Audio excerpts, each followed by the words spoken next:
ईश्वर की बहुत कृपा है। सारी सामग्री सब कुछ मौजूद है, सारा तत्व मौजूद है, सारा तरीका मौजूद है, सारा ज्ञान उपलब्ध है। बस हमें उस रूप में अपने आप को देखना है, विश्वास करना है, समर्पित भाव से हाँ करनी, और नित्य प्रतिदिन सत्संग करना है। क्योंकि जानने से कुछ नहीं होता है, सत्संग करने से वो भीतर एक प्रतिदिन वो भाव पैदा होता है, और भाव ही सब कुछ है।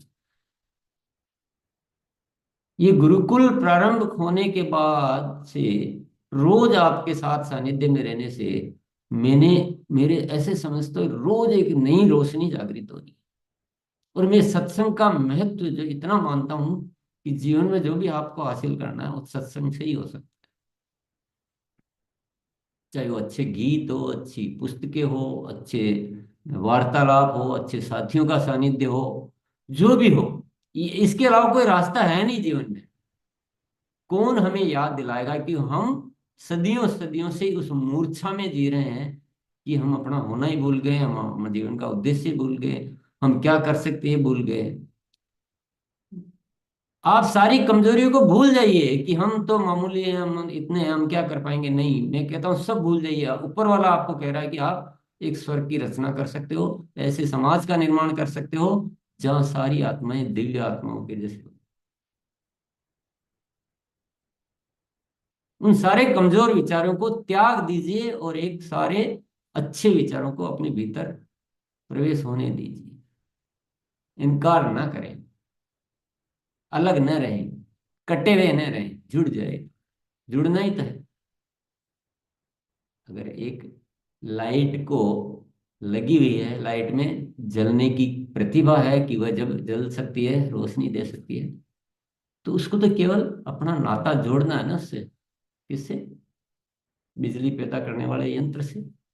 बस जुड़ेगी लाइट, रोशनी हो जाएगी। तो आप वो दिव्य आत्माएं हैं, वो दिव्य रोशनी है जो इस जगत को प्रकाश में कर सकती है। बस आपको नाता जोड़ना है उस आरसीएम के पवित्र उद्देश्य के साथ और अस्तित्व के इशारों के साथ। बाकी तो सब कुछ वही करता है। और इस बात को मानना बहुत जरूरी है कि सब कुछ अस्तित्व करता है। अस्तित्व करता है तो उस पर भरोसा रखिए, अपने आप पर भरोसा रखिए, अस्तित्व भरोसा रखिए। कमजोर विचारों को मत आने दीजिए। क्योंकि हम सत्संग भी करते हैं और हम को मजबूरी में हमें वो संगत भी करनी पड़ती है जो कमजोर यहाँ प्रदान करते हैं। तो हमारा चुनाव अच्छा होना चाहिए। दृढ़ संकल्प है, एक दृढ़ संकल्प का परिणाम है ये आरसी। तो अपने विचारों को पुख्ता कीजिए, दृढ़ रखिए और सत्संग करते रहिए, ताकि प्रतिदिन हमें एक नई चेतना जागृत होता है। क्योंकि हम इतने, ये जो बातें हैं ना, ये तो बहुत ही अलग है। और हमें आदत है, हमारे आसपास के जो वातावरण है वो अलग है। हमें तो नरक बनाने की प्रैक्टिस है, नरक बनाने वाले लोगों के साथ जीना पड़ता है और बनाना है स्वर्ग। तो थोड़ा सा, और उसके सारे इशारे भी रोज मिलता है किसको बताइए? कहाँ मिलता है दुनिया में ये सवाल? ये सानिध्य कहाँ है? ये सत्संग कहाँ है? चलिए,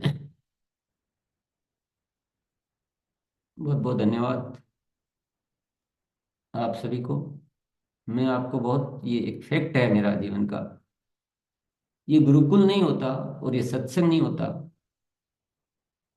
तो मैं समझता हूँ मेरे जीवन में एक बहुत बड़ा नुकसान हो जाता।